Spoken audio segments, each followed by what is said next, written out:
How you guys doing? It's February 11th, 2017, 12:42 a.m. Still up. Was just inventing something with my box. So, if you guys see my previous video, I have my tools in here, right?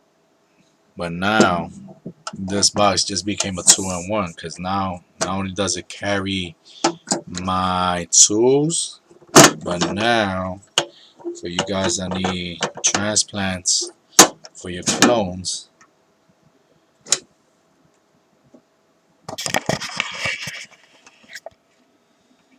put some LEDs in here. Got the clone in there. So I could transfer a few clones in here to anybody around Mass. Just a little invention I was doing. Still gotta tweak it up a little bit, but so far so good.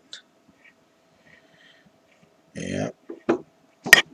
Good thing is this is watertight and airtight, so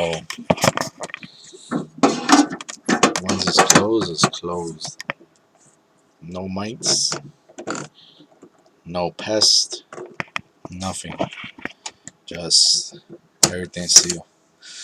Hope you guys liked it.